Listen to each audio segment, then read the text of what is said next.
And then one day I got hacked by somebody in Vietnam, and Facebook rewarded me by having my account permanently deleted. Yeah, that's complete bullshit. But you know it's not complete bullshit? Act 2. Act 2 of Eliza Hamilton. Yup. So we start out with Thomas Jefferson's homecoming. This song is called So What Did I Miss? And what it starts out with Jefferson coming back Jefferson home. comes home instantly the coolest person in the entire story. And he really was the coolest person in the entire musical. Even just the way that he strutted out. It was just like, which is so sexy. funny, too, because the thing about Thomas Jefferson in real life is he was socially awkward, shy. He did not like public speaking. He's like, I'm a writer. I am not a talker. And he did not like any of the more public-facing roles and stuff. And the idea that he was socially confident and just walking in with his dick swinging around is very much not like the actual dude, but that's a whole nother story. Well, they gave a shout out to his slave wife, Sally Hemings. Mentioned her real briefly for her to do something for him, which makes sense. Yep. Here, Sally, get me this. Yep. And, Jefferson, he's such a mixed bag. Yeah. Like I said, there is little relation in the musical Jefferson to the dude in real life, but I immensely enjoyed the performance. Oh, so much. He stole the show. Well, I mean, yeah, in so many ways. He was even great. I mean, as Lafayette. I was specifically thinking of the Broadway, but I'm sure it was great in the one you just saw too. That is just a juicy role to play both Lafayette and Jefferson. It was really good. Although I was reading I read a comment about the musical, and it was like one of the comments, and it was supposed to be Peggy, and Peggy whispers to Lafayette, "Hey, let's change our clothes and ruin Alexander's life." It's like, that's fun. But I'm not here to fix all the wrongs of this musical. We're here for Eliza Hamilton. I'm only here for Eliza and her family. Although in this song, he sang, I've been in Paris meeting lots of different ladies. And one of those ladies just happened to be Angelica. Yes, he wrote her several letters suggesting they hook up. Yeah, and also he was very flagrant with his affair with this teenage girl. In Paris. Well, she was sent to him while he was over there. Yeah. And technically, Sally Hemings must have been dedicated to him because she was a free citizen in Paris. It's even weirder when you understand how there was no slavery in France. So she could have just been like, peace out, dude, and fucking left. She was, technically related to his dead wife, Martha. Yeah. They were half sisters. They were half sisters, and they looked a lot alike. Even more deeply fucked up the more you think about it. Oh yeah, see this again, mixed fucking bag. So that's fun. But again, this is how Alexander gets this little piece of information about Sally Hemings that he throws back at Jefferson at different opportunities.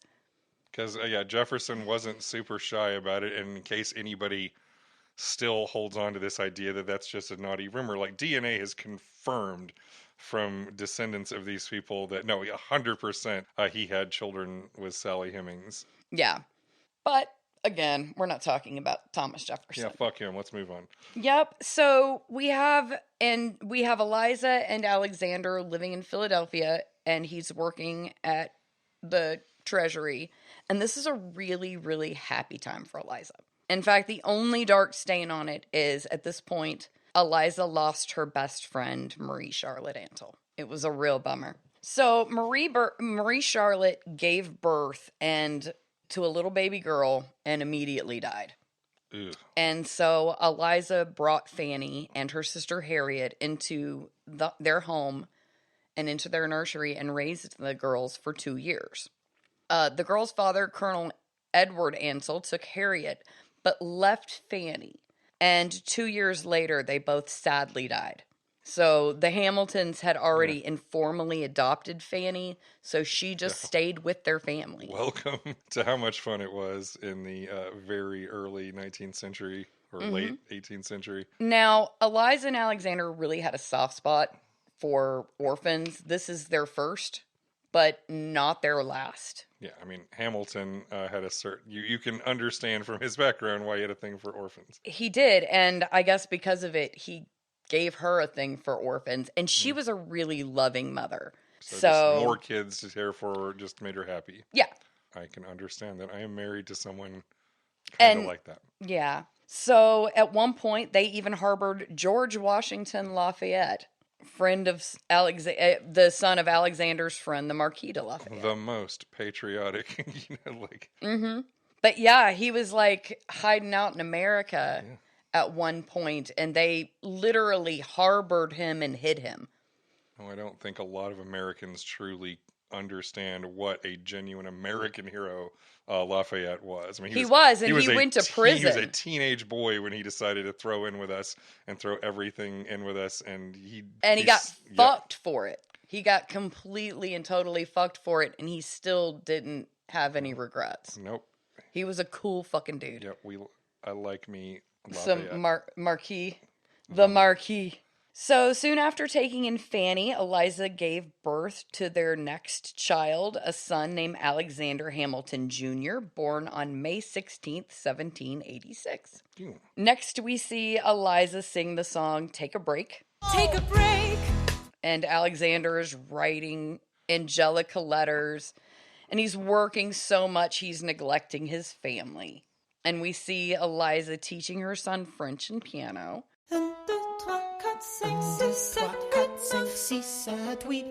And if we stop there, this probably wasn't way too off.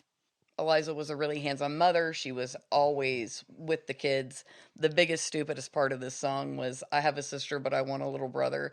Yeah, again, they had her in that pregnancy suit at the beginning, and then they took it off of her. They really should have just kept that shit on for the entire fucking thing until the very end.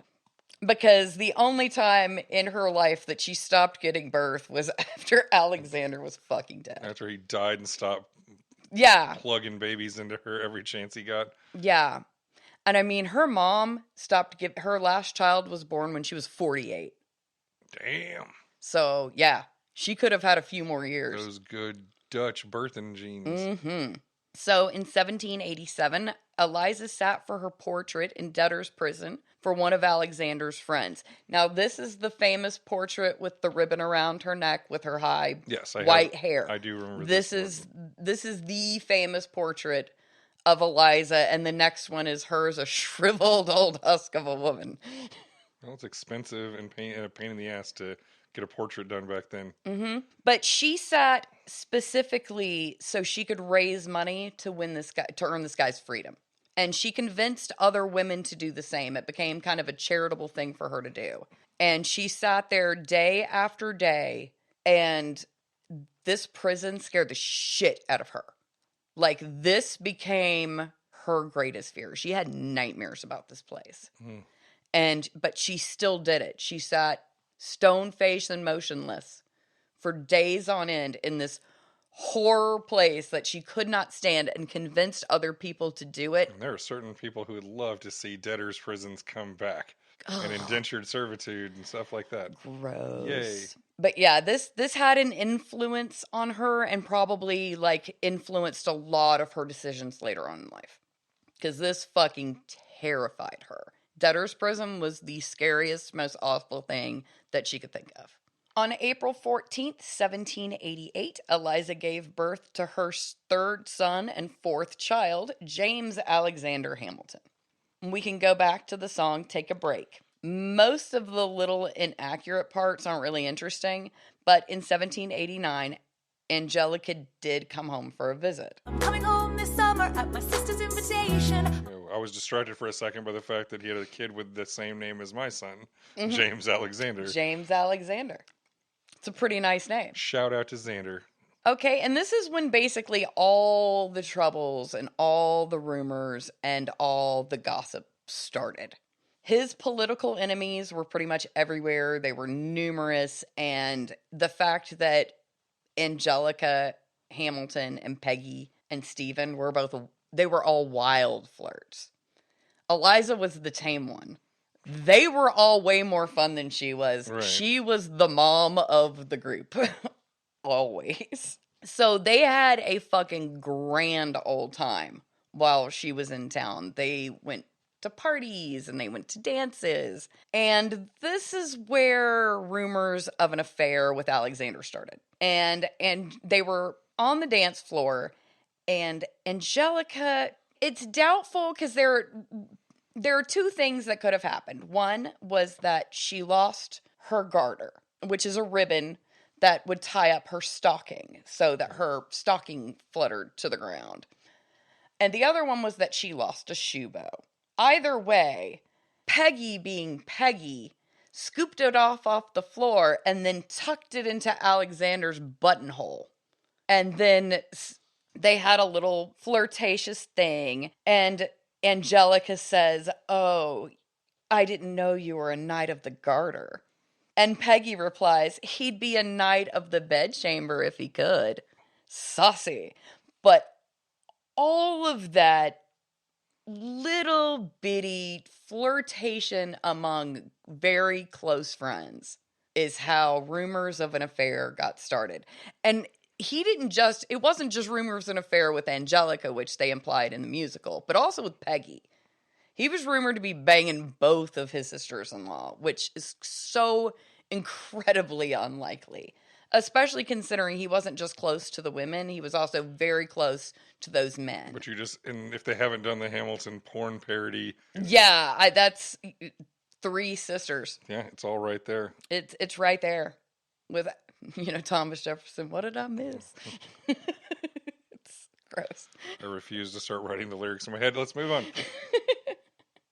But yeah, so the likelihood of him having an affair with Angelica, especially during this time, because she was staying with them.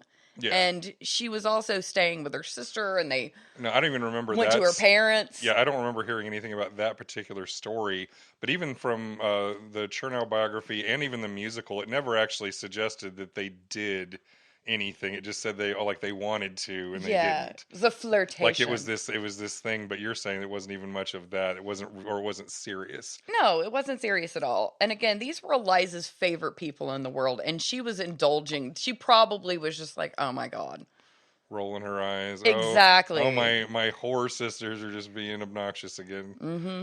Look at them being all flirts. But during this time, they did go to the first inaugural ball. And tongues were wagging hard because Eliza was dancing with President Washington and Alexander danced with Angelica. Yes. Granted, Dancing. Angelica also danced with Stephen. And also, when you remember how people danced... Yeah, exactly. Point, it wasn't exactly like they were Patrick Swayze. It's, yeah. I had the time of my life. No, this was all and it was proper for him to take a dance with his sister-in-law. At the end of it, Hamilton rushes Washington, who does the lift. That would have been it, because I'm pretty sure those men were way more in love with each other than they did with these women. Epic father-son bromance. Yep, but Angelica left, and it would be a long time before she returned. And part of it was because Angelica was in town because I want to say one of her brothers eloped. Yeah, because that's what the Schuylers do. That is what they do. It's a fuck you, Dad. I'm going to marry who I want now. This is the new post-revolutionary period. But yeah, every time they did it, they all ran to Eliza for help. Eliza, help me with my elopement. Mm-hmm. And they never told her about it beforehand because she would have put a stop to it. When I eloped, we made sure nobody knew about it and didn't bother anybody until it was done. Well, no, that's how they all did it too. They all ran to grandparents and siblings and fix this for me. So it was a long time. Angelica came twice within like a 2-year period, and then she didn't come back for a decade. Well, that boat trip sucks. That boat trip sucks a lot. And her husband didn't want to leave her to leave, especially while he was trying to build a political career. And between all his gambling and whoring. Yes. But he was a proper gentleman. Yeah, that's how it's done. Once he has enough money, it's fine to do all that stuff. Yep. Just not cool when you're broke. So in 1790, the couple left New York to go to the temporary home of the capital in Philadelphia. Another thing they skipped over in the musical, they just went straight from New York to Washington D.C. and forgetting that we had a stopover in Philly for a while. Yeah, I mean, we didn't. It was Jefferson who spent the first term in the Capitol, I think, because it was the temporary home was Philadelphia, and I want to say John Adams' term was spent in Philadelphia. The White House was built during John Adams' administration. And then so Thomas Jefferson was actually the first president to move in. And then he was like, help. So Dolly Madison had to step in. But that's a whole different side story.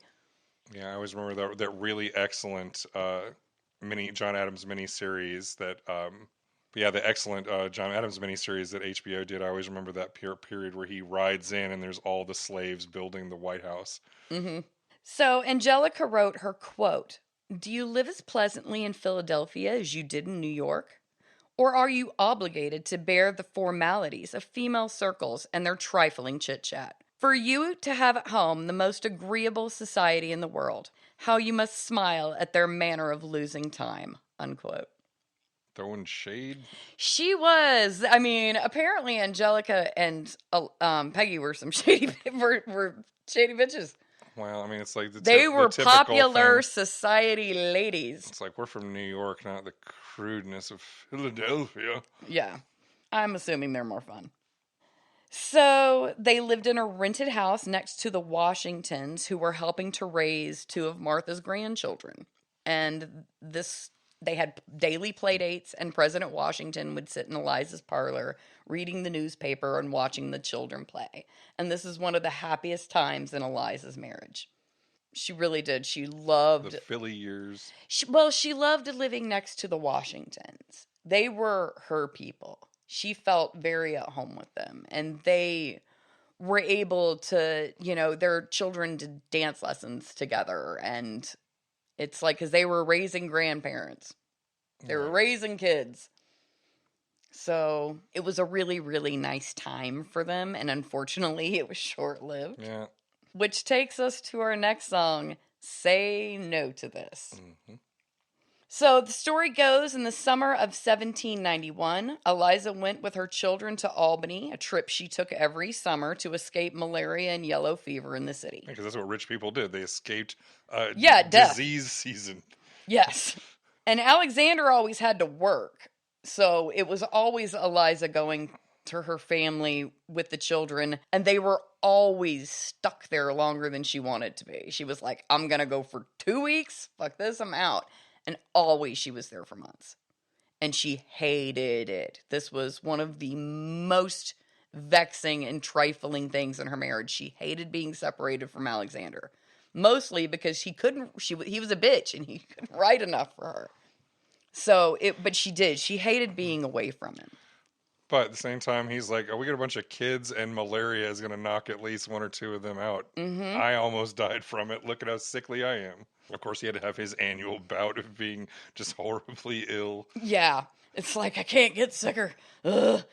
But no, so she went to go stay with her father, and one of Eliza's cousins, which they don't even mention in the musical, but Mariah Reynolds shows up with a sob story, and Alexander gives her some cash, and they start an affair. Yep. Mariah's husband, James Reynolds, finds out and starts blackmailing Alexander. We end the song with "Nobody Needs to Know," and Alexander hands off money to James Reynolds. They walk away. Nobody needs to know. And that is all that will be mentioned for a while. Yeah, even though it's like way more complicated than that in real life. Yes. And the next song in the musical is the best in the musical, The Room Where It Happens. No one else was in the room where it happened, the room where it happened, the room where it happened. But it doesn't matter here, so we're just going to... Yeah, that's just Aaron Burr doing Aaron Burr shit. Doing Aaron Burr shit, talking about how our political system is a little fucked. But we're going to go on to Schuyler Defeated, and the important part of this part is General Schuyler lost his Senate seat to Aaron Burr.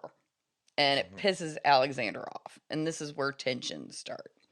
Which, yes, but it was also more complicated than that. And this is not where animosity they're still good at this point. Right. They might be frenemies. This is where the frenemies start. They stop being friendly and stop being... The fact that he knocked his father-in-law out of his Senate seat. Yeah, well, he also had to change political parties to do it. Yeah. And that was a big deal. He felt it was a personal betrayal on two levels. Yeah, because originally they were all Federalists together, and then he jumped over to the Jeffersonian side of things. Mm-hmm. So that pissed them off, and so tensions are rising. Political opponents. Alexander is getting increasingly more unpopular. And then the one line I do love from this is, we smack each other in the press and we don't print retraction. Because that fucking shit was true. They would be like, he's a goat fucker and leave it alone. Well, that's what all those things were, because everybody would just write under little clever pseudonyms and they would just trash talk each other. Yeah, it was gross. So this is where the timeline gets a little sloppy, so you're going to have to bear with me, because in the next few songs don't really happen in any correct order. But... Whatever. So we're in Philadelphia, and rumors around Alexander were getting so bad, Eliza just stopped going out. And except for with Martha Washington, who protected her from gossip. Now, I don't know if you know the practice of what calling is, Jamie. But the practice of calling is ladies of upper social standing going and visiting their friends every day at a certain time. Like there's literally a certain time of day where you go calling on people. Yeah. And that's why people used to have calling cards that they would leave if they missed someone, so they would know that they had been called on. And it was familiar with this. Yeah, and for political wives, it was especially important and wasn't something she just couldn't do. She was still one of the most prominent socialites in Philadelphia. Even though plagued by scandal. She was plagued by scandal, and she got to this point where she refused to go out except for with Martha Washington, who would protect her. No one would say shit in front of Martha. She had this quiet, terrifying presence. She did. Nobody fucked with her. It's like, I want to look more into Martha Washington. I bet she was a cool lady. Certain people just disappeared around Martha Washington and were never seen again. See, Jamie, that's called slander. No, it's called speculation. So on August 22nd, 1792, Eliza had yet another son whom she named John Church Hamilton after her brother-in-law. So that's how close she was to these motherfuckers. She was naming her kids after them. Everybody's naming everybody after their closest members of their family. Angelica... But made sure to get the suck out to dad name right out of the way. And I know that's not even the last time they do that. No. Because weirdly enough, we get more than one Philip Hamilton. Yep. So in spring of 1793, Alexander gave George Washington his letter of resignation. Because things were getting spicy.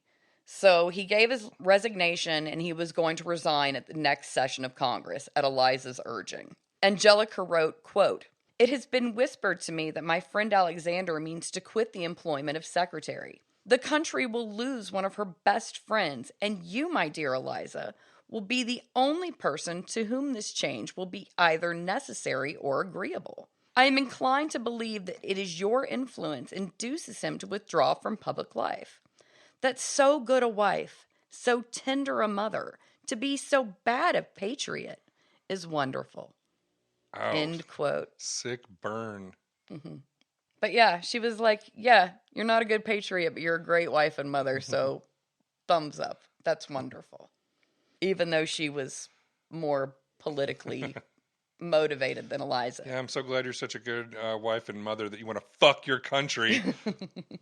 But she still thought it was wonderful. So in the summer of 1793, the couple rented a house outside the city to escape fucking yellow fever again. Yeah. But this time they were unfortunately unable to. Done. Both Eliza and Alexander got terribly sick. Yeah, because yellow fever also not fun. Mm-hmm. So they had to send away all their children with the exception of the infant who was still nursing.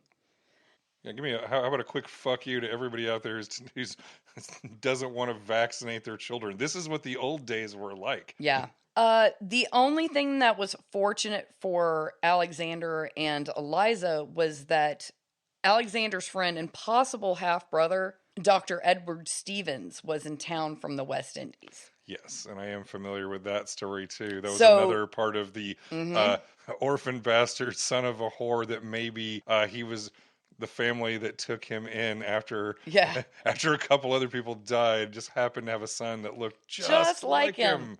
It's like, it's weird. Yep. So, but Dr. Stevens actually saved their lives because at the time, This man's too beautiful to die. so Edward Stevens, he used cold baths to help with fevers instead of bleeding and purging, which was popular at the time. Yeah, the thing that only helped people die faster versus the Yeah. thing that actually helped deal with direct symptoms such as you're overheating and you need to cool down. But yeah, and bleeding was bleeding was probably the reason George Washington died because he got sick, and instead of They bled letting him him like rest, 7 they times. basically bled him till he didn't have enough. He didn't have enough in him to stay alive. Yeah, and then George Washington was literally died taking his own pulse. I don't think I have any blood left. Nope, definitely don't. Dumb shit. Yes. Just bleed yourself out to death and drink some mercury. It's going to be great. It's gonna be fine. So, but Dr. Stevens was An like, actual let's give him a doctor. cold bath. Holy shit, somebody with a basic common sense. So the good news is they survived, but unfortunately, the lead city doctor, Benjamin Rush, he probably killed more patients than the actual fever. Just because, again, bleeding you and making you throw up might not be the best thing for you when Yeah. you're sick as fuck. No, medicine was nonsense until like 10 minutes ago. But fortunately, Alexander and Eliza were able to recover, although both were sick off and on for the next year. Yeah, and he's just like, And Alexander was sickly, but Eliza wasn't. he's like, I'm used to all these tropical diseases. She was a sturdy girl, and this took it out of her. It's like, I'm Dutch. I'm not supposed to get yellow fever. What the fuck? Yeah. But this is what happens when you refuse to escape the city like your husband tells you to. Lesson learned. They were like, let's just go a little way away from the city, and it wasn't enough. He's like, I'm going to get sick every year anyway, but you don't have to. Yep. So Alexander put off his resignation because of the volatile situation in France. You know, King Louis's head. Yeah. And I mean, Eliza... one of the most awesome times ever when the French I cut off a know. shitload of rich people's heads. It was great. Ugh, love it. And then Napoleon came along. Ruined everything. But yeah, I saw a great meme the other day, and it was of the French Revolution with this woman with the French flag with one tit hanging out, and it said "tits out, rich 8." It was like, I love it. Now, France to this day, they're like threatening to raise the retirement age by like 6 months, and they just burn half of Paris to the ground. They do not fuck around. Yes, the French make their will known. Yup. So Eliza was really frustrated with having to deal with all this shit. And in the summer of 1794, Alexander went off with the army to fight the Whiskey Rebellion. Look, when Britain taxed our tea, we got frisky. Imagine what gon' happen when you try to tax our whiskey. Not long after he left, Eliza found out that she was pregnant. And on November 24th, Eliza suffered her one and only miscarriage. Now, Eliza kind of freaked out. And it was very, very much unlike her to freak out. And she freaked out, and it freaked her mother out because she was like, my daughter is strong and strong-willed, and this is not like her to have a nervous breakdown. Exactly. So Kitty Schuyler started writing letters and pulling strings until she got all the way up to Washington. In fact, George Washington himself he loved Eliza, so he wrote Alexander himself. And, quote, "My dear Hamilton, Mrs. Alexander has had or in danger of a miscarriage that has much alarmed her. She is extremely desirous of your presence to tranquilize her." End quote. Alexander went home on leave at Washington's urging, and after a brief stay, he went back to the army and gave Washington his letter of resignation. Again. I gotta take care of my wife. Yeah. Like, she's so upset she's losing babies. Which, She was upset, and she was also recovering from yellow fever. So she's all fucked up, and she was all fucked up. And if she hadn't have been all fucked up, she probably would have carried that baby to term too, just because like all the rest. just like the fucking rest of them. So back to the musical, we have Jefferson, Madison, and Burr are angry and losing another cabinet battle about sending aid to France. They're all mad because no one can rap battle like Alexander Hamilton. That is true. So quick-witted. Alas, I admit it. I bet you were quite a lawyer. My defendants got acquitted. Yeah. Well, someone ought to remind you. What? You're nothing without Washington behind you. He could fucking rap battle like no one else. Everyone thought of him before Lin-Manuel. Yep. He threw down that beat and everybody just fucking couldn't hold it. So they sing and they fuss about Alexander being too close to Washington. He has, quote, Washington in his pocket, unquote. Yeah, They're all whiny and bitchy about it. Yeah, it must be nice. Yeah. So as a result, it has Jefferson resigning from office. I have to resign. Somebody has to stand up for the South. Somebody has to stand up to his mouth. If there's a fire you're trying to douse, you can't put it out from inside the house. I'm in the cabinet. I am complicit in watching him grabbing at power and kissing. If Washington isn't gonna listen to disciplined dissidents, this is the difference. This kid is out. And Washington and Alexander have a heartfelt talk, and Washington has Alexander write his farewell speech. Like the scripture says, everyone shall sit under their own vine and fig tree, and no one shall make them afraid. They'll be safe in the nation we've made.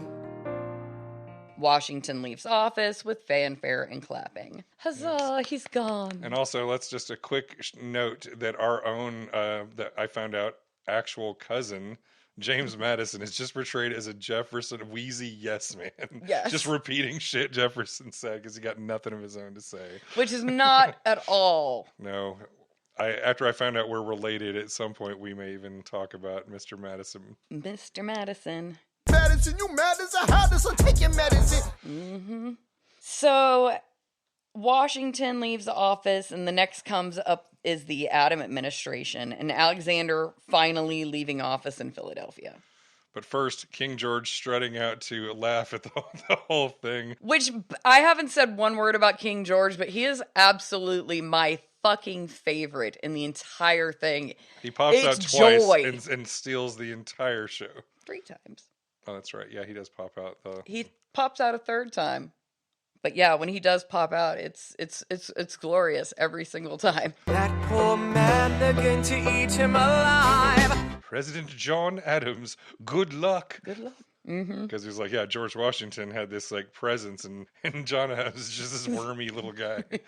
And honestly, it's the thing. It's like if you watch the Paul Giamatti miniseries that I mentioned earlier, like the whole ultimately, it's like John Adams did a lot and accomplished basically nothing. He was just sort of spent his whole life frustrated with everyone else around him. He was the first person to find out how useless being vice president was. Yeah, and then he was a useless president. So. Yeah.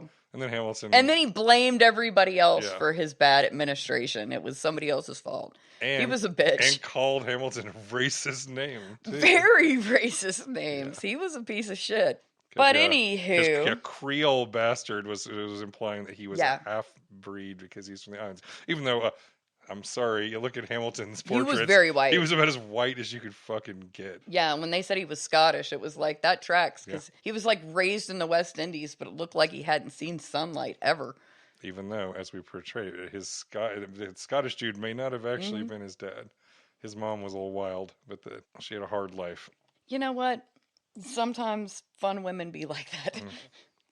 So, in the summer of 1795, after a few months' stay in Albany for rest and relaxation, the family moved back to Manhattan.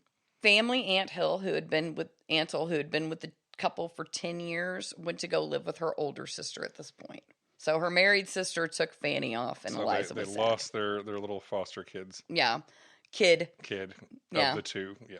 Yeah, the other one went off with Dad and died. It was sad for Harriet. Now, Fanny, it's all your turn to go off and die. Yeah. So Alexander restarted his law practice, and Eliza was pregnant for the 7th time.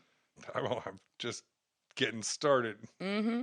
And now we reach the scandal. This is when Alexander's little naughtiness comes back to bite everybody in the ass. Yep. In the musical, we see Alexander. He is confronted by Madison, Jefferson, and Burr about money missing from his accounts and the amount of $1,000. Which were not the actual people involved in that actual No. conversation, but that's okay. Mr. Vice President, Mr. Madison, Senator Burr, what is this? Alexander comes clean about his affair and blackmail. In reality, it was 4 senators that included James Monroe and Burr, although Monroe was the true problem. Alexander was already under congressional suspicion for using the Treasury for personal gain. This was the reason he decided to leave office, hoping no charges would be filed. The problem started when he appointed his friend William Dewar as the assistant secretary. Dewar was very obviously corrupt, and he knew that certain properties were going to come up on the market, and he and all his friends would buy up land cheap. They were also buying up government securities and ditching them for higher prices. So they would buy them cheap and then sell them off for higher prices. They were getting fucking rich. Wait, what? You're telling me that these finance guys are coming up with some shady bullshit just to enrich themselves? Well, good thing they nipped that shit in the bud, and that never happens in America these days. Yep. See, we call this insider trading today, and we, for some reason, just think that's cool. It's just called business as usual, as long as you're a member of Congress. There's a free market, and we are a free market economy. They should be able to participate in that. You have to be you have to be a public servant in order for that shit to not be illegal, because otherwise you go to jail like Martha Stewart. By the way, kids, there is an app now that allows you to just literally automatically follow the investments of Nancy Pelosi, who just somehow managed to do great. So it's like, if you can just chase the genius, just pick a congressperson, and then boom, you will beat the stock market. Yeah. From the book, quote, "Money was being made hand over fist by the men in their social circle, and some by the men in Eliza's family, whom were gambling with debt in a wild, exuberant bubble. The unseemly financial speculation of 1790 put Alexander at risk. The speculation of 1791 was worse, and the appeal partner far more damaging. Philip Schuyler, John Church, John's business partner Jeremiah Wadsworth, William Dewar, Governor Morris, Robert Morris, Eliza and Alexander's friend William Bingham, and both Peggy's patroon Stephen and his brother Philip von Rensselaer were all playing the market so aggressively and trading the government securities and speculating on real estate development. Eliza's father liquidated $67,000 worth of securities, pocketing over $1.5 million in today's values." Unquote. Money, money, money, money. Yeah. And see, that I don't know if you know this, Jamie, but that's kind of, it might be a little bit of a temptation. Morally questionable? It's a bit of a temptation, to kind of want to get in on that. I think Alex wants to wet his beak a little bit, if you know what I'm saying. So there's a big financial bubble, and when it burst, it brought down the fortunes of a lot of people and landed several of Alexander and Eliza's friends in debtor's prison, and this included William Dewar. Dewar has the honor of having America's first financial scandal and congressional hearing for misconduct. I mean, the financial misconduct was just so blatant. Setting a long and proud American tradition of shady banker and finance bro motherfuckers. And again, this was a bubble, so when it broke, all these motherfuckers lost more than they could afford. See a shitload of crypto idiots these days. So Dewar ended up dying in debtor's prison 7 years later. So Eliza and Alexander are in New York, and a journalist is given Monroe's secret dossier and exposed the affair and calling it a cover-up for financial fraud. Alexander and the journalist, they go back and forth in the press, and now we go back to the musical. We see torn Alexander debating with himself and reflecting on his life. What am I going to do? He decides to, quote, write his way out. I'll write my way out. Write everything down far as I can see. And publish the Reynolds pamphlet. I'm going to do what I always do and write a fucking encyclopedia's worth of shit that no one needs to know about. Yes. The pamphlet is a detailed, raunchy description of the affair, how, where, and why it happened, followed by the account of the blackmail. The Reynolds pamphlet. Have you read this? His poor wife. Next, we see a heartbroken Eliza come on stage and reading and singing about her love letters. We see her cry and try to understand how this could happen, how he could do this to her family. And at the end of the song, she burns all her letters and declares he will be sleeping in his office. She is writing herself out of history. We end with the line, I hope that you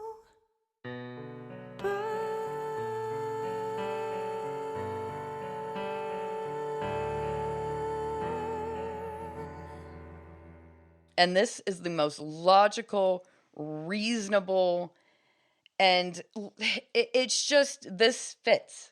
This is a very fitting way of how a woman should react to her husband openly cheating on her. And not only that, but publishing it and humiliating them all, because like it's one thing to have done it, but it's another thing to just tell the world all the deets. Yeah. So, but the problem is that isn't what happened. Eliza doesn't get angry. In fact, when there's trouble, Eliza goes tribal. She pulls everybody in close.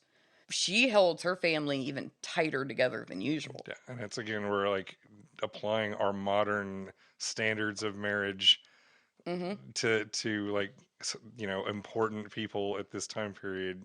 They're not going to react the same way. Yeah. I don't even honestly know that there was any assumption that a husband would ever be sexually faithful to a woman back then. I mean, in America and culture, it was definitely more of a thing than in Europe. But yeah. But even still, it's like, it's not like the idea that, like, even now we're not surprised when some important dude is cheating on his wife. It's sort of the oldest story in the fucking book. And I mean, and she faced really horrible ridicule.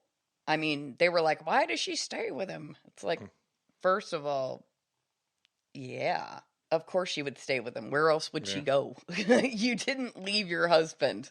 It's just, it wasn't done. Although, funny enough, there were divorces granted for infidelity all the time. It wasn't done with proper ladies. A proper lady wouldn't do that. Right.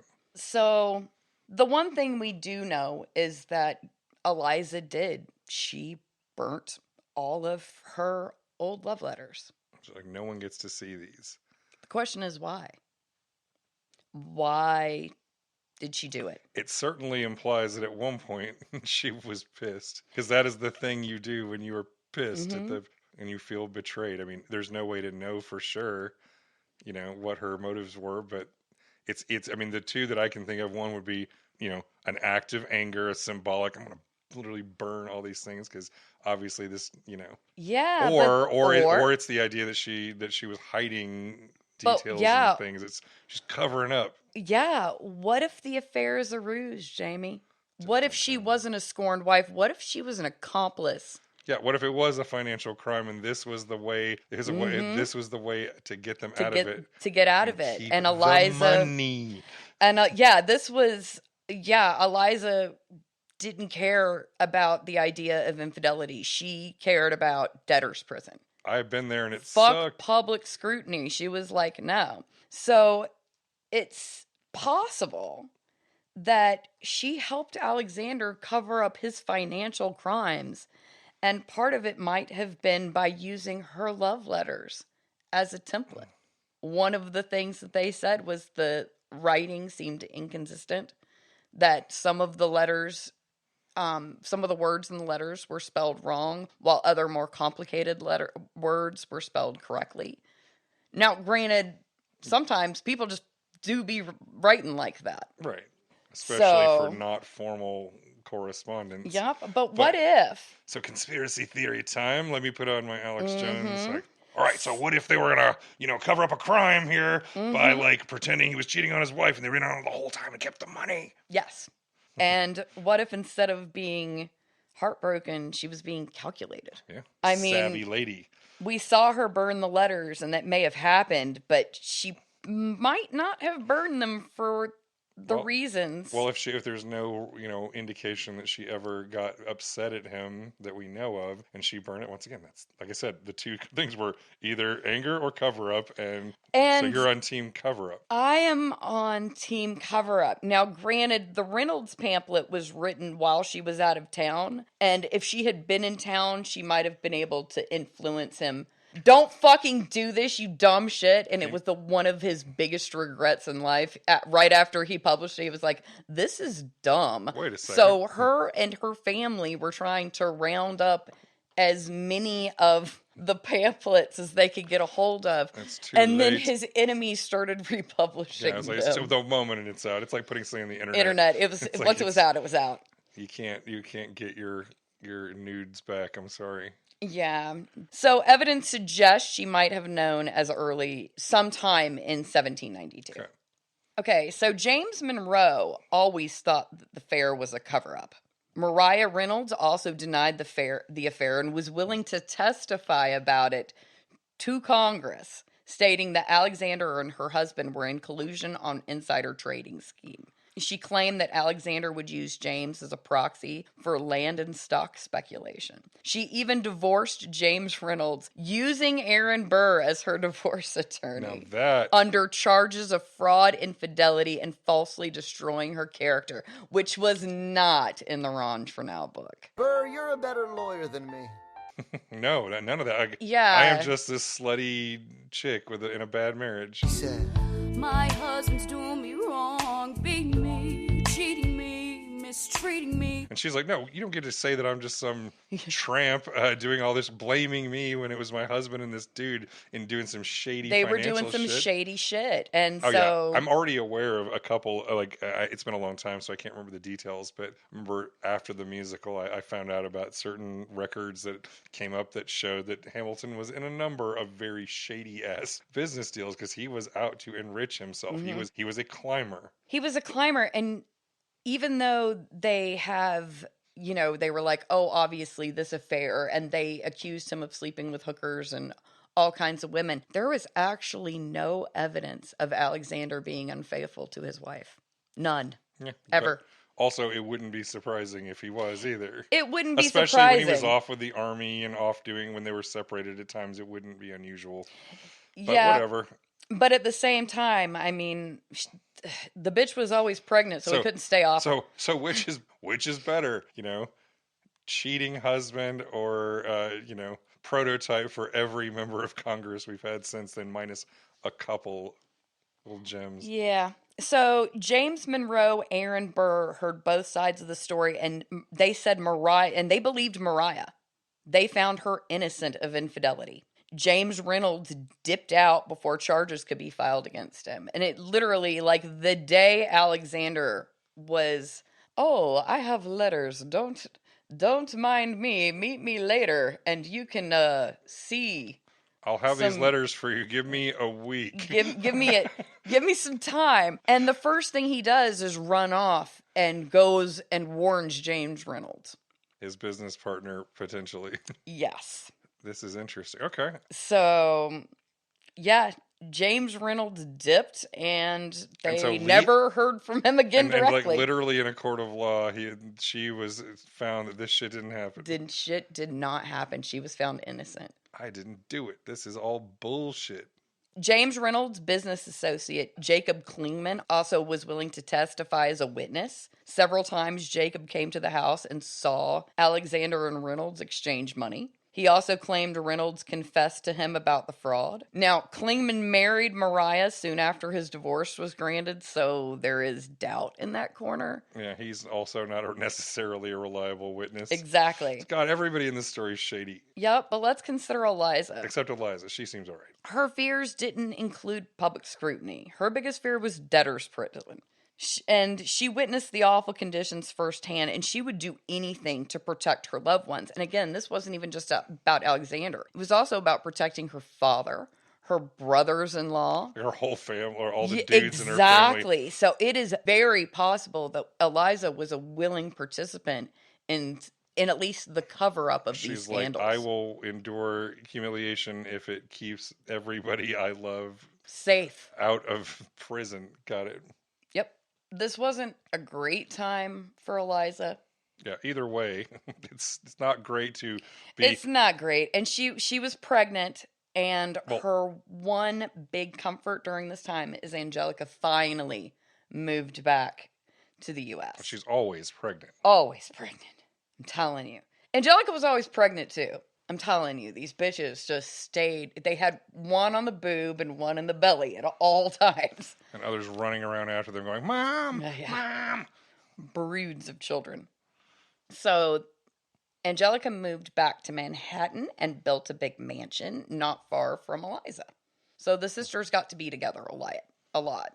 So when the scandal broke, Eliza was home 8 months pregnant, and Alexander was in Philadelphia. So he sent his brother-in-law John to go check on her. Quote, Eliza is well. It makes not the least impression on her. Unquote. The biggest problem wasn't public scrutiny. It was nasty, but she could deal with it. The issue was she really wanted to lay low, but considering her sister was the richest and most popular socialite in town, it made it impossible. I'm going to be having like dinner parties all the time. Yeah, so she didn't get to stay out of the limelight. Her sister is the limelight. On August 4th, 1797, Eliza gave birth to her sixth child, William, just a week shy of her 40th birthday. Don't worry, I got plenty more babies. I'm not done yet. And the summer of 1797 saw Alexander in the papers again, but this time it's for a nicer reason. Alexander was being promoted in the army to general, only one rank below George Washington. So that's nice. Yeah, this was during that, if I'm not mistaken, this was during that period where they, in order to sort of keep the country together, they wanted George Washington to resume his role as commander-in-chief even post-presidency, and he would only agree to do it with Hamilton essentially just doing the entire job. So Hamilton would actually have to go in the field and deal with it while Washington just stayed the fuck home in Mount Vernon. Yes. But at least he was given a nice little pay raise and promotion. And he made the army get all new uniforms, if I remember correctly. Fancy boy uniforms. Yep. And this summer, Eliza refused to leave the city. Having For the learned summer, nothing. she was just like, she was, after the chaos of last time she left, the Reynolds pamphlet was released. So this time, yellow fever or fuck you. Or all of this other shit. I got to stick around and I'll take my chances. So they kind of compromised, and Eliza and Angelica rented houses next to each other outside the city in the popular Harlem Heights area. And Eliza liked it so much, Alexander surprised her by buying 37 acres of property and building a large home. And the local basketball team. But yeah, so they lived in Harlem Heights, and it was named the Grange after Alexander's ancestral home in Scotland, supposedly. But yeah, if I were to ever do my Alexander Hamilton episode, like one of my personal theories about him is he really was a little attached to that idea that he may have been born poor and under these rough circumstances, but he's still descended from this Scottish nobility. He is one of the upper crust, and he deserves to be among them, and he used that as his justification for some of his bullshit. Which is funny because his wife seemed very down to earth. Yeah. So, 1798, another yellow fever epidemic swept through New York City. Only this time, doctors believed that they had discovered the cause. They now believed that dirty city water was the source of the problem. Quote, Alexander put his weight behind a company that would install safe and new infrastructure. When he learned that it was a bait-and-switch deal and the real plan was to finance a competing bank to his New York project, Alexander was furious. Worse, the company dug wells in the filthiest corners of town, which made citizens even sicker. Burr was unfortunately the reason for this. He was part of it. And this action plus flagrant land speculation had Alexander believing verbally, publicly, that Burr was unfit to hold public office. And he made it his life's mission at this point to thwart him. Oh, yeah. From kind of public position. And this is where the relationship between these two men really starts to unravel. But I guess that was a little bit more complicated. Yeah. First the shit talk started in the newspapers. and the anonymous rags, and then the letters back and forth. Well, and Burr was also amongst the people who knew about the Reynolds scandal and could have possibly have released that information. So, Yeah, and then meanwhile, but Hamilton was like talking shit about Burr at parties. oh yeah, it was a lot. So the couple's seventh child, Elizabeth, called Betsy after her mother, was born on November 20th, 1799. And then Hamilton runs into the room, incoming! In February, while Eliza was tending some flooding at the Grange, Peggy passed away in Albany. Oh. Alexander was there on business, and he actually stayed at the house with Peggy for several days while she died. And even though Eliza was devastated and she couldn't say goodbye, she was really comforted by the fact that Alexander was with her and was able to tell her that Eliza loved her. So at least somebody was there to represent her. Exactly. He was there to represent her. He loved her and was close to her for all those years. So, yeah.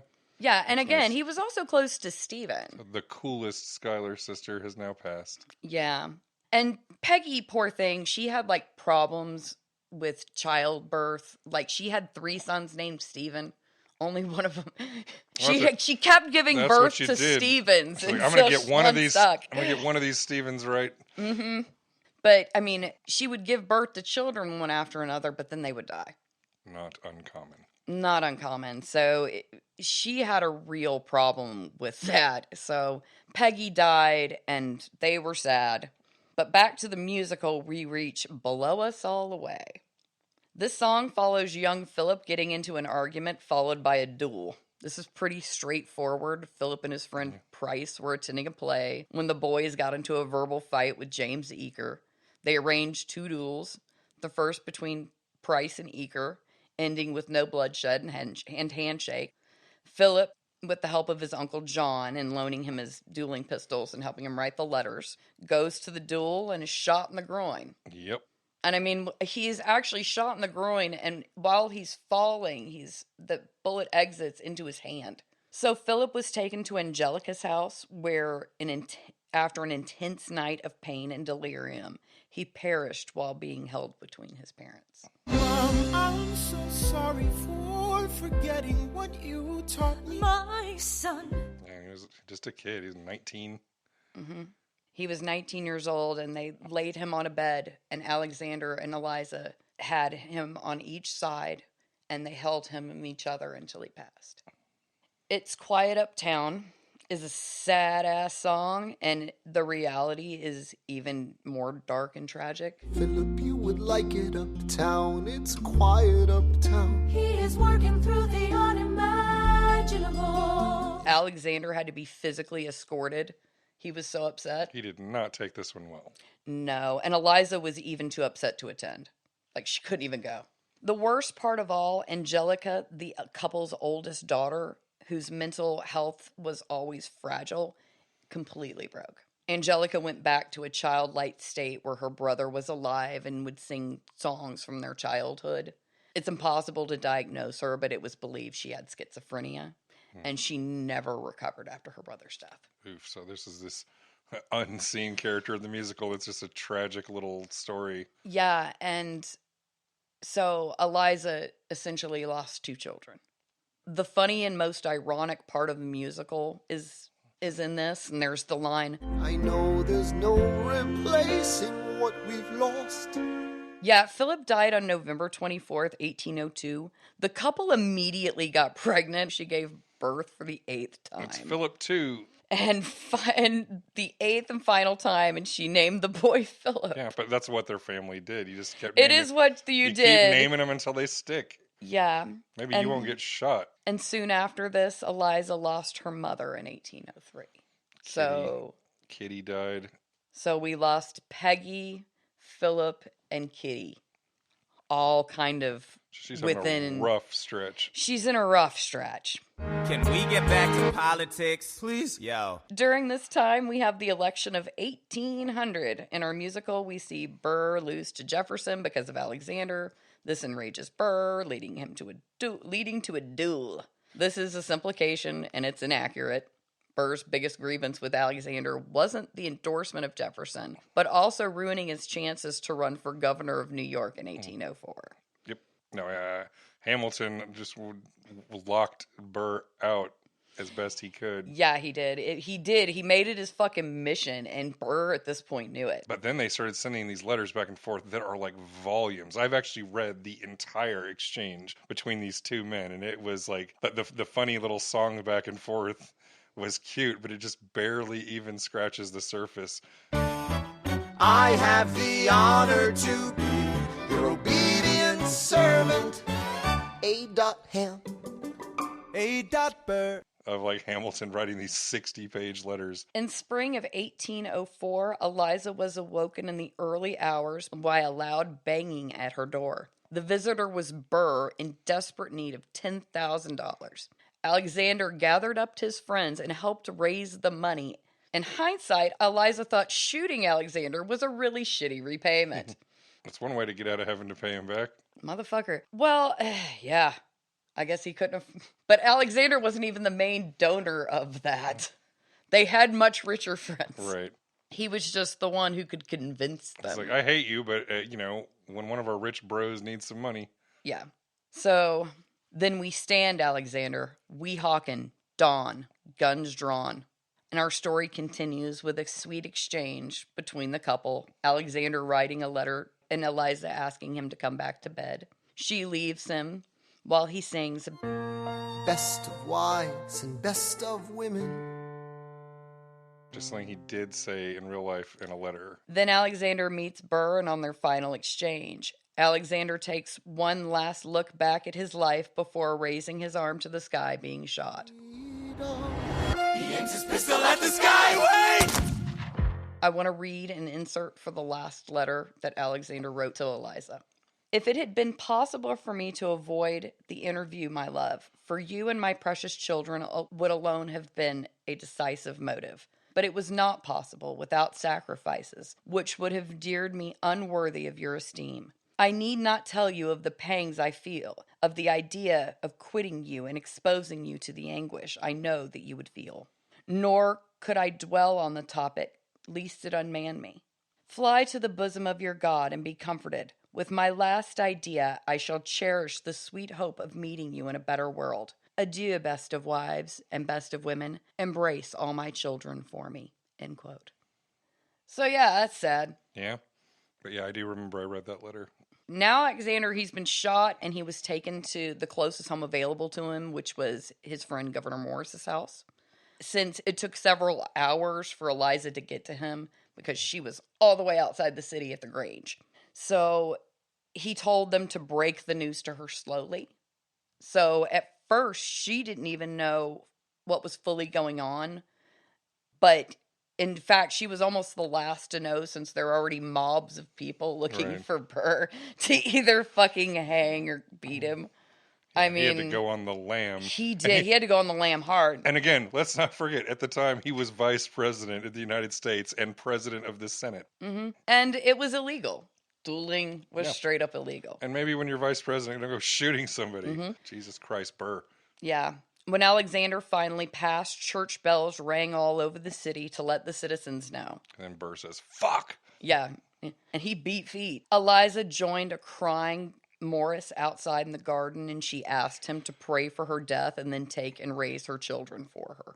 She was distraught. And she stayed really distressed for a while.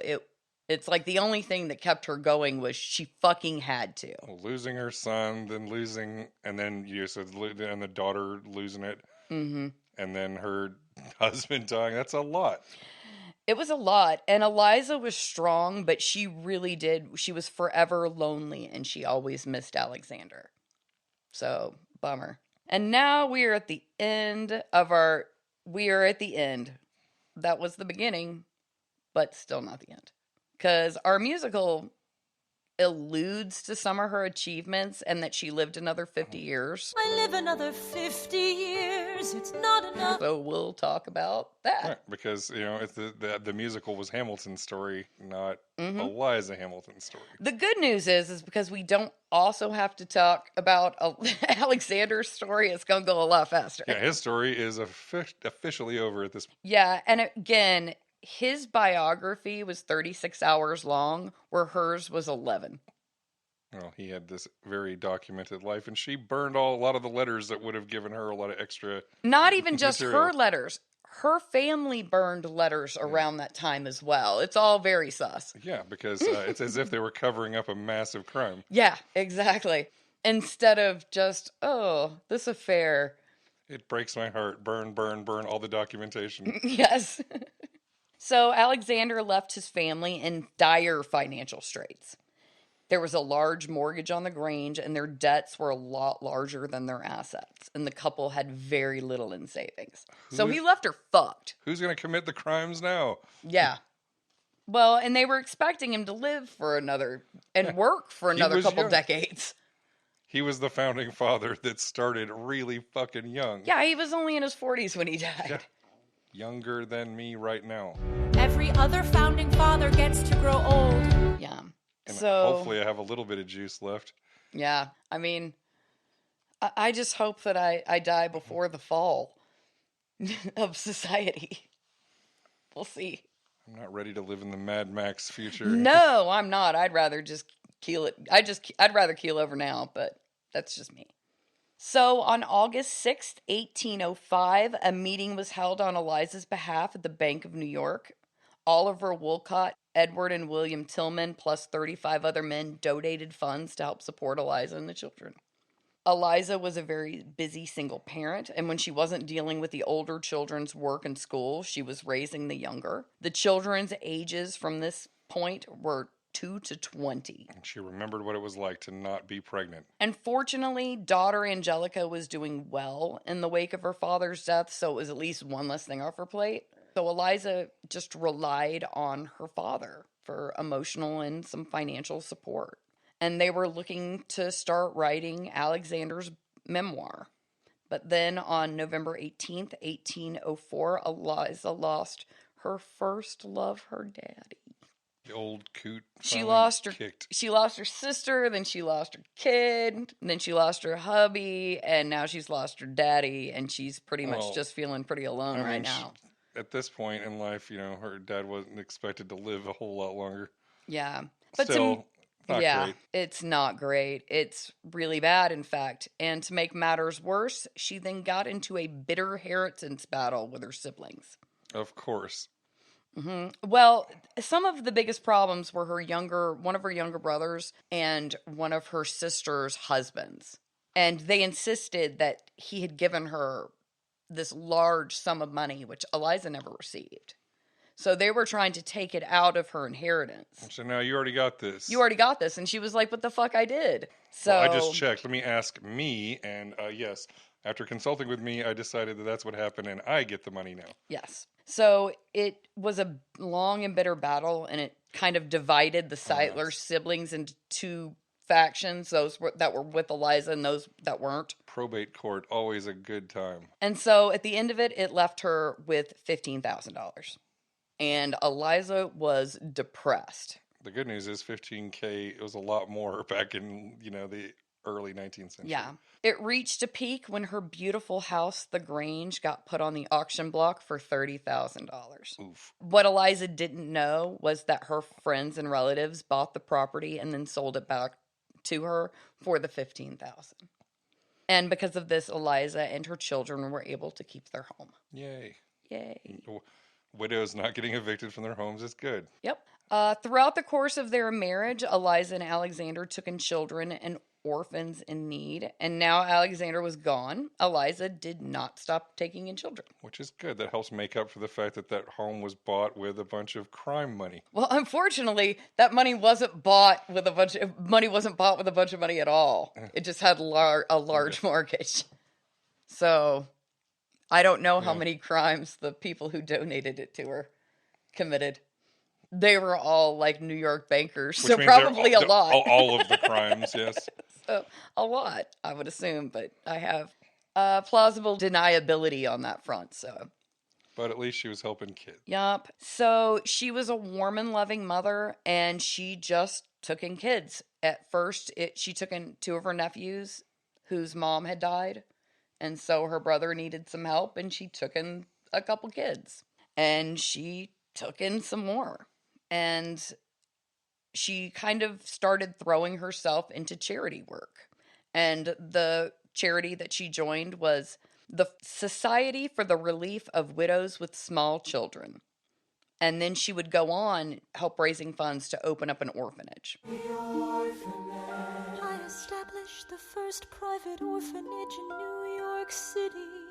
Because on March 15th, 1806, the Orphan Asylum Society opened as the first charitable orphanage in New York City. It started with 12 children, then 20, and soon it needed a larger building, so Eliza started gathering funds. I think by the end they opened 2 buildings and were trying to raise funds to break ground on a third. 19th century orphanages, the most cheerful and happy places on earth. But it was still better than kids dying in the streets. Oh yeah, no, orphanages were an improvement, and just like the foster system was theoretically meant to be an improvement on the orphanage None system. of it's great. But unfortunately, Yeah. In early 1810, Eliza traveled to Philadelphia to petition Congress for Alexander's war pension. He had stupidly waived it because I do not need the money when he absolutely needed the fucking money. Eliza needs the money. I currently plan to commit many financial crimes, and I'm going to be great. Gonna be fine. I'm totally not going to get shot in Jersey. Well, he should have, because he kept fucking trying to duel people. It wasn't the first one. He did that all the time. It's like when he couldn't talk his way out of a fight, he would be like, throw down guns, and people would be like, what's wrong with you, dude? I'm a soldier, and I'm a good shot. Yeah, but then he'd be like, I'm waving my pistol at the sky, so he gets shot in the armpit. Ugh, well, that's the whole stupid honor duel tradition, and the fact that a lot of them would just go and shoot their guns over each other's heads so that they could save face. A lot of times they would agree to that in the first place. Like, I'll shoot up in the air, you shoot up in the air. Yeah. And that way, that way nobody's a coward, and we can just say, well, yeah, we shake hands and we agree to disagree. Yeah. And nobody has to die, because getting shot with a musket ball sucks. Yeah, but that's how Eliza lost 2 of the people she loved most. So yes, people who decided to not shoot in the air. Yeah. Unfortunately, Congress is fucking slow. Congress being slow and ineffective, that's no way that could be true here in the good old US of A. Just look how fast they banned TikTok. In 1812, all but her youngest son joined the war at different times. Fuck the British, part 2. Yep. James joined the New York militia. Alexander Jr. was a captain in the army. John was an aide-de-camp to William Henry Harris. And 15-year-old William registered at West Point, although he never graduated. So all of his sons ran off to war except for the baby. That's what that was the Alexander Hamilton thing. Join the military to advance your place in the world. Make a name for yourself. Yeah, and I don't even know if I wrote this down, but pretty much all of his sons at least studied law, if weren't actual lawyers. They all at least studied it. So join the military, become a lawyer. So they're just checking off the list on the and a couple of them became politicians. So yeah, why not? Yeah. Yeah. So in the early months of 1814, Eliza came over every day to sit with Angelica as she lay dying, likely of tuberculosis. She passed away on March 13th, 1814. She is buried in Trinity Church near you. When I needed her most, she was right on time. Although Wikipedia says it's March 6th. I don't know. A book said one thing. Record keeping. What are you going to do? I don't know. As someone who has done direct research, sometimes the records just don't agree. Like, we don't even know how old Alexander Hamilton is. There was a discrepancy of a couple of years. So the funeral was the last time she saw her brother-in-law, John. He moved back to London as soon as Angelica died. He settled his shit Till here. death do us part. I'm going back home. He went back home. Yeah, fair enough. Yeah, but at least she got to be here for the end of her life, which is what she would have wanted. Yeah. So in 1816, Congress finally passed the Relief of Elizabeth Hamilton and awarded her 5 years of full pay for Alexander's services in the Army in the sum of $10,609.64. Good. It's nice to pay the vets and the families of vets. It's something that America likes to try to get out of. Yeah, Congress is especially squirrely about that from inception. Well, no, the trick question I always ask people who talk about different things like that when they're talking about veterans issues, I'm like, you want to know who the very first president is who fucked over United States veterans? George Washington. It's just a long and storied tradition here in our country. And again, I mean, Congress was fucking over veterans during the Revolutionary War. We will say all We kinds just of heard a rap about it. We will hear all kinds of bullshit to get teenage boys to sign up, and then the moment we're done with you, our promises aren't so important anymore. By 1817, Eliza tried to find a second biographer for Alexander, and the same old fucking rumors started spreading. Probably because of James fucking Monroe, because that's who she blamed. She was not pleased. Hated him so hard. She hated him so hard. We'll get to it. Because that was how the Chernow book opened. Was like Monroe wanted to visit her, and told him to go fuck himself. Okay, we're gonna get there. Got it. Yep. Later on, when Aaron Burr came back from Paris, a prankster sent Burr a note challenging to a duel, claiming it was from James Hamilton.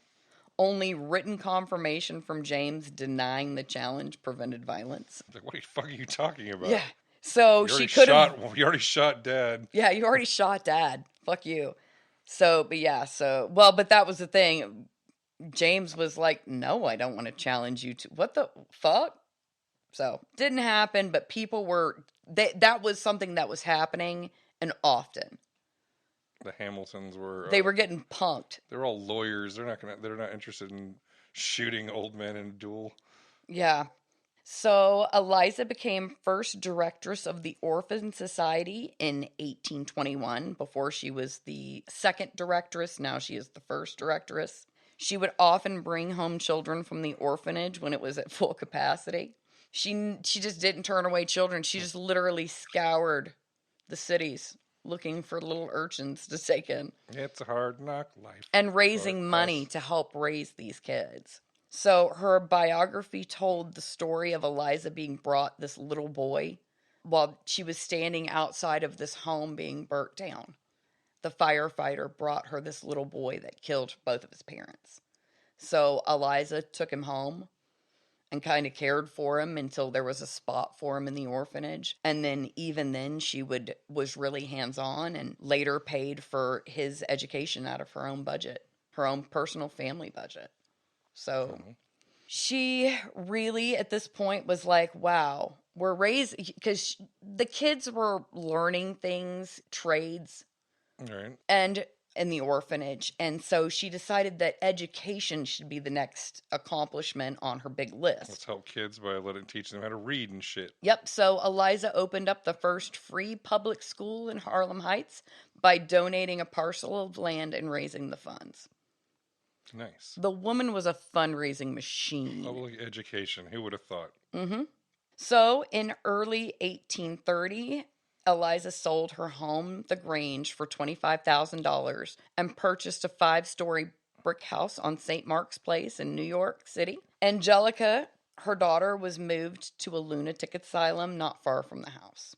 So at that point, they had to lock Angelica up. Yeah, she had basically reverted back to being a small child, and there was just, and she would go, I think she went catatonic, so she had just all kinds of problems that they couldn't do anything about back then. It's like, well, the leeches didn't do anything, so, and the exorcism didn't work, so I guess we're just going to lock her up. Yeah, but they had her in the care of this really good, nice doctor at the time. Eliza trusted him. Again, she wanted to visit. Well, she didn't go to the poor people's lunatic asylum. Yeah, no. And it's too early to get lobotomized. And so, yeah, she wanted to move near Angelica. So she could visit with her daughter and make sure she's doing okay. Yep. So while at number 4, St. Mark's, their cousin James Fenimore Cooper moved in next door at number 5. Cooper's book, The Last of the Mohicans, was popular and reminded Eliza of her childhood on the frontier. So she got to hang out with her cousin who wrote The Last of the Mohicans. That's super cool. Yeah.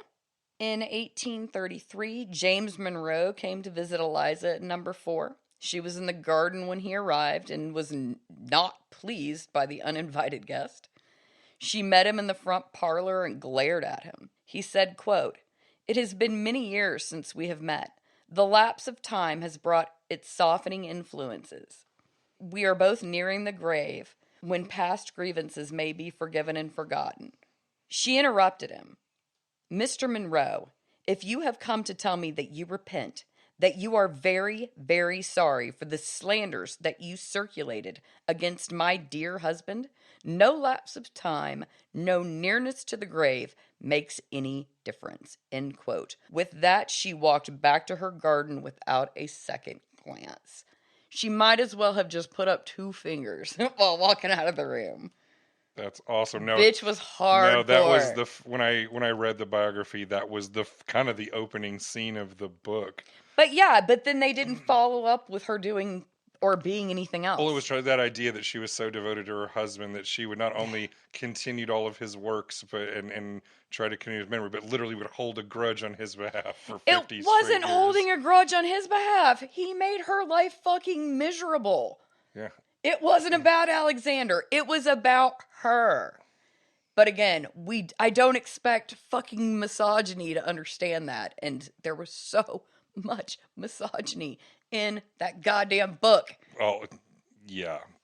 It's definitely. It was hard. It just didn't even.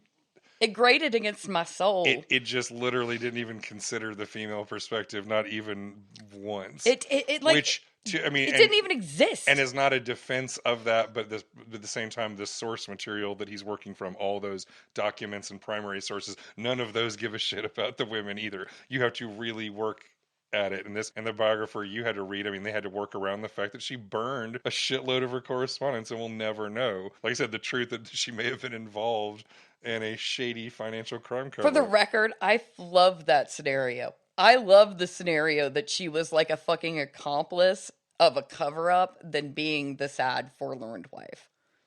So, I don't know which story is true, but I know which one I like.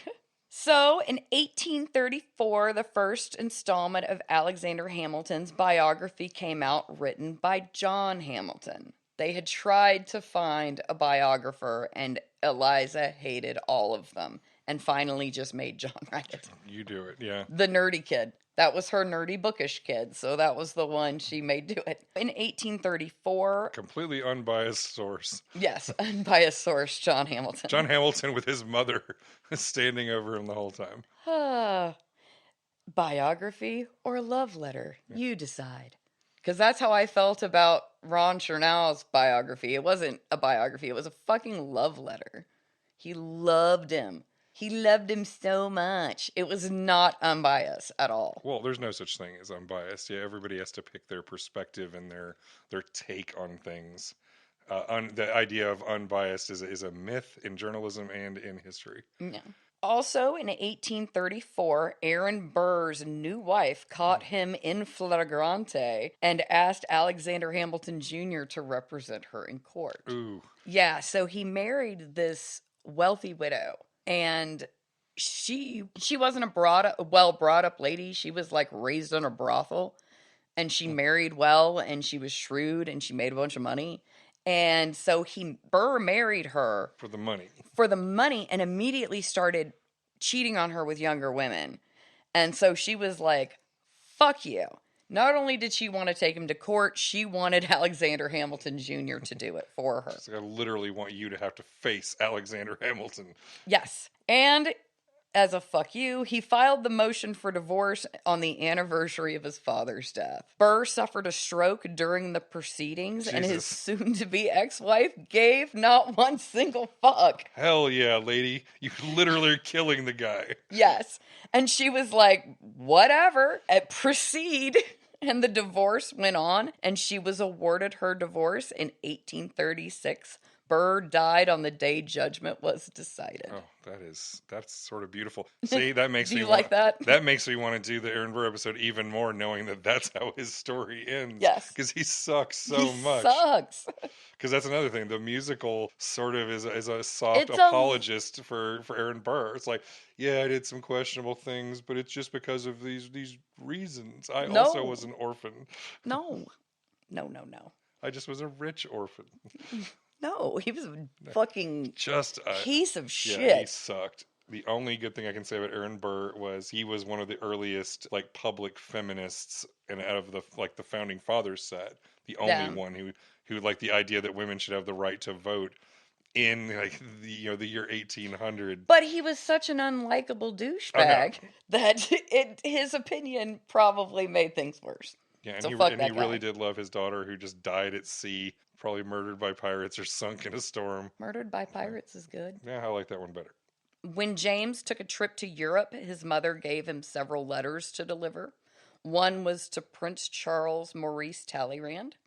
Prince Talleyrand and James had an interesting conversation. The prince was traveling and met this lonely, sad American at an inn by the name of Benedict Arnold. And they discovered that they had a mutual friend in Alexander Hamilton. And Arnold was, real sad, but then he showed the prince and gave him this portrait that he had carried around all these years. And again, he was traveling. Everybody's favorite guy, Benedict Arnold. But Benedict Arnold, the Judas of America. The Judas of America loved Alexander Hamilton. And one of the big regrets of his life was not only betraying America, but also losing his friendships. So he was sad about losing Alexander as a friend. And a piece of shit, it is true that piece of shit Aaron Burr, he regretted shooting Hamilton. It was one of his, he didn't regret a lot of the shitty things he did, but he regretted that. He's like, the world was wide enough for both Hamilton and me. Oh. Because everybody didn't like me after I shot him. Yeah, no, nobody liked him anymore. Yeah, you suck, Burr. Your time will come, I promise you. But so the prince gave the portrait of Alexander back to James. So little James Alexander gets his dad's portrait back from a prince from a prince who had gotten it from Benedict Arnold. Benedict Arnold. Well, there you go. So that's a fun little roundabout story of the American Revolution. It's great that after the treason that they could just sit down and it could all work out that way. Good for Benedict Arnold, I guess. No, nothing worked out for Benedict Arnold. He was a sad, fucking lonely, broke shithole for the rest of his life. But just like Aaron Burr avoided being executed for the shit he pulled. Yeah. So James also met with Jerome Bonaparte and was introduced to the King of France and his sister. They were both friends of the Hamiltons and the churches. He also visited all the royal houses of Italy. Yeah, palaces opened with his parents' name. So, for what that's worth. But I have to admit, if you're going to go on a cool European vacation, this is the one you want to go on. Yeah, did you happen to know my dad was Alexander Hamilton? Mm-hmm. I have all these letters. Can I have a tour? I have these letters from my mother. I would like some dinner, please. So, in 1837, Angelica was taken away from the asylum because her doctor had passed. I guess she didn't trust the other doctors. So, she went to go live with her younger brother, Philip. Later on in 1837, at 80 years old, Eliza went out west to find and visit her son, William. Traveling made Eliza feel young again. Sometimes she would stop the train just to go climb a hill or hop a fence. That's awesome. And that is sometimes you need a change of scenery. I don't want to climb a hill and hop a fence now. That hurts. How do you do it at 80? Hey, sturdy fucking bitch. She needs to go down as the sturdiest bitch in history. Those Dutch women, I'm telling you. But no, I will say, getting a change of scenery, getting out of your rut and seeing new things, it'll break you out of it and make you feel good. Yep. And I mean, all of Eliza's children made it to adulthood, the one dying from being shot. They all pretty much lived to ripe old ages. They beat the average by a lot. Yeah. Just So don't get shot, Hamiltons. whatever they were doing must have been, they were doing it well, I guess. Eating all that farm food and desperately trying to get fresh air when they're not in Manhattan. Well, they're descended from Germanic barbarians, of course. Yeah, these were sturdy people. And everyone not only loved, but deeply respected this shriveled old woman. So while in the Wisconsin Territory, still on her way to see William, there was a financial crash that devastated the fortunes of several people in her family, including Alexander Jr. More shady speculation coming back to bite them in the ass. And Eliza ended up losing her house at number 4. Ugh. She lost her home again because of stupid men and their stupid decisions. No one learned the lessons from the last time. At least she doesn't have to go through humiliation this time. Yeah, just get broke. This time she was stoic about it. She was just like, men lose money, they earn money. It's whatever. So she didn't even blink an eye. She wrote some letters. I'm old as shit. What are you going to do? Yeah, and she decided to continue. She didn't go back to New York and try to do anything. She just kept going on her way. Keep moving and I don't have to worry about it. Yep. So she went to go see William, and it was the last time that she got to see him, her son, before her death. Although William actually passed before she did. Oof. So on July 4th, 1840, the new orphan asylum opened in Bloomingdale. Also later that year, the second volume of Alexander Hamilton's biography was released. In 1841, Eliza got into a legal battle with her son, James. Oh, fun. Mm-hmm. Eliza had rewritten her will. She decided that the rest of the money that she had, she was going to leave to her daughter, Betsy, and all of her estate, because she trusted Betsy to help take care of Angelica. The dudes had their own means to make money and gamble it all away on shady investments. The other children, she leaves them, quote, her love, unquote. That was it. So this upset James, who thought he should be left in charge of his mother's money, and illegally tried to change the will himself, leading to a nasty court battle. Which again, Eliza won, and that was kind of a big deal, because she was able to win a court battle, leaving money to a female child, leaving out the sons. Yeah, that's just not done. It wasn't done. The men are in charge around here. It wasn't done until she made it done. Nice. So, cool. Another feminist point for Eliza Hamilton. A little tick there. So, in 1842, Eliza's youngest son, Philip, married an abolitionist sympathizer, and along with Eliza's orphan daughter, Fanny, and her husband, they joined the Underground Railroad. Oh, cool. So, yeah, her little orphan daughter became... Well, that's good. That's like helping redeem Alexander Hamilton, who, like a lot of the founding fathers said a lot of the right things, but still participated with slavery in various ways. Yeah. Whereas they're like, no, we're going to literally help slaves get the hell out. That's pretty That's cool. awesome. I'm all so for it. Eliza and Betsy also decided to join the cause by going to D.C. and speaking out against slavery. And they had big, strong voices that were heard. Excellent. Yep. And even in her 90s, Eliza was, quote, remarkable, according to President Polk. In 1848, at 91 years old, Eliza retired from the orphan asylum, and she and Betsy moved to D.C. permanently. Okay, I'll finally retire at 91. Yes. She left someone else in charge because she wasn't done yet. She wanted to go still. So shit to do. She still had shit to do, so she decided to move to D.C. God, and this is still, mid 19th century. So she's a million years old by the standards of the day. Yes. She joined forces with her friend Dolly Madison to raise funds to build... I raise funds in D.C. for the Washington Monument. She tells my story. We need a dick just pointing straight to the sky. Washington's dick. Imagine this giant white dick. And as we have previously established, apparently it was impressive. Yes. And we wanted it memorialized for Forever. all time. Well, apparently Eliza and Dolly were really impressed by that dick. Yes. So... I will not rest until the world can appreciate the dick with us. It's called an obelisk. Yes. When she was getting too frail to go out, people would come to her She was still one of the busiest and most popular socialites in the capital. On New Year's Day, over 200 people came to see her, including President Millard Fillmore. While at her house, he asked her to come to dinner. The most uninteresting president we've ever had. Yes. Fuck Millard Fillmore.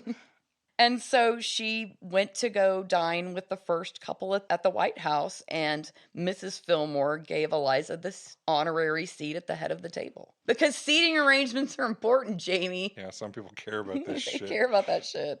In 1854, at 96 years old, Eliza started to feel tired and wanted to go home to New York. For the first time ever. She was like, I feel a little weary. Guess I need some sleep. Yep, so Betsy and Eliza moved back to New York. And on November 9th, Eliza Schuyler Hamilton passed away at 96 years old. Who lives, who dies, who tells your story? This time, I'm the one who tells the story. Yeah, and you... The end. So it's cool. Yeah, Eliza Hamilton did some interesting shit, and I heard a few things I had never heard before. Yeah, I read the Trunell book just to make sure that I wasn't going to be just regurgitating information and there was something else to learn. He only mentioned her when absolutely necessary. Yeah. But again, Alexander Hamilton left so much to cover because he was obsessive. Wrote like a fucking madman. I mean, so much so they wrote songs about it. I mean, he literally had his little, like a little desk he would have on his horse so that he could keep writing while they were trotting along the road. He just kept going. What a dork. Yep. I think he was a dork that deep down really loved his wife and family. His last days of life, he actually spent at the Grange, like just hanging out with the kids. Laying on the grass with them, looking up at the stars. He's starting to finally appreciate. He hit that point in his life after his son died. He needed to like actually slow down and appreciate the people in his life. Yeah, and then especially knowing that it was a very good possibility that he was going to die in a few days. He had all of his papers in order, his farewell letters written. I mean, he was very serious with the fact he could die, and he did. And he did. And then... And he fucked his wife and children over. Fortunately, they bailed her out from being poor. Luckily, she was a resourceful and interesting lady. So, yeah. Mm-hmm. Damn near lived the Civil War. Yeah, and probably was speaking out. Well, yeah, I mean, the fact that she was a hardcore abolitionist. Mm-hmm. Yeah, which was interesting because she came from a slave-owning family. Slave-owning family, even though, like, her married to... Like, he was an outspoken abolitionist, even though... However, but they still had house slaves. Yeah, oh no, that was the thing. It's like a lot of people, I mean, maybe not quite as egregious as, say, Jefferson, but it was that there was a whole lot of these Enlightenment people who were like, well, slavery needs to go, but if it's around, we still gotta, like... Yeah. Deal with it. We live in a society. But it's like, to me, it's a little bit more complicated. It's like, I don't know if you can... It's so insane to like speak out against slavery while you literally go home and have your slave do your work for you. I personally can't reconcile that, but you know. But I did like the fact that his children. Yeah, they're like, well, we'll take the shit you said at face value and actually do the work, the real work, helping actual people, not just writing shit down and hoping that it'll get better. And one of those people ended up being his wife. Yeah, I mean, Hamilton was there for when the 3/5 compromise was compromised. America. Ugh. Oh, well, but at least, you know, you cut through that and told us about an actual cool chick. But yeah, Eliza Hamilton, I liked her a lot. She was pretty rad, and yeah, I don't think... Thanks to her husband dying, she was able to stop being pregnant long enough to start doing some stuff of her own. Yeah, good God, I'm telling you. Dutch women, kangaroos. And then just had older children to start working as her minions to accomplish her goals. It's great. Yeah. Well, if you are still with us, thanks for listening, everybody. This is the conclusion of Eliza Hamilton, but as hinted, I don't know how long it will take, but I think that one day I will get to Aaron Burr because, yeah, I discovered long ago how much he sucks. And the musical really does do this soft, sort of apology for Aaron Burr and makes him seem like he was like sort of this tragic figure. And it was like, and it works for the story, but it's not history. Yeah. Now, granted, Lin-Manuel Miranda, friend of the pod, probably listening. Of course, I didn't mean any of those things I said about he you. he wanted people to look into it themselves. He was excited that he was able to bring history and at no point and did make he it ever, interesting. At no point did he even say this is accurate or anything Yeah. like he didn't say that Hamilton walked into a bar and met Lafayette and Lawrence and Hercules Mulligan all at the same time and instantly Yeah, I mean figured a out, lot. That's why I this is didn't want called to pick storytelling. It's literally a story trope. There was no reason to pick that part. Yeah. Those things apart. But I did want to kind of fix the fact that he either ignored or maligned all of the Schuyler women. Well, yeah, it's a thing. Including their cousin. It is unfortunate, not only that people have to, like real people have to be cut for time, but not only that, but people's entire characters get completely changed in order to serve the narrative, because there's only so many characters who get to matter for narrative. And when you're that's the real stickler when you're trying to adapt reality and history into a story. You literally can't tell it as it happened. For one thing, nobody knows or even agrees what that is. We can't, like, people who act like we know shit about history, we can't even agree what happens, like, that was on film on the news a week ago. And we're all arguing about it. The idea that from letters and little bits of documentation that somehow we know the absolute truth about shit that happened hundreds of years ago. No, we have ideas and we can come to a consensus, but we will never really know. Yeah, but there are two scenarios to the Mariah Reynolds scandal. I personally like the one that it didn't happen. Oh, the one she's like, no, fuck, you don't get to say I did this. Yeah.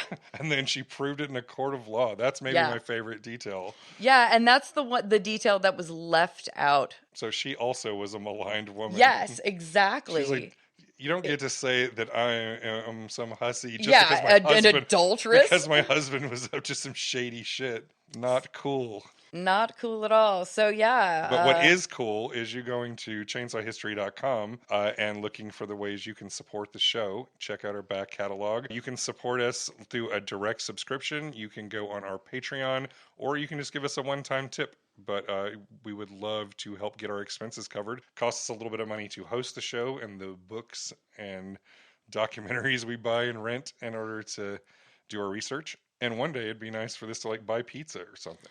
Oh, that would be cool if you guys could like throw us a pizza party. The Pizza and Beer Fund. So go to chainsawhistory.com if you'd like to support that, and come back next time where we will tear apart some other historical figure. If it's me talking, it's probably going to be somebody who's less cool than Eliza Hamilton. Yeah, well, you like to go low, I like to go high. Well, next we'll talk about somebody who's never done anything wrong. The Speaker of the House of Representatives. Oh, okay. So we'll catch you next time, everybody. Bye. See ya.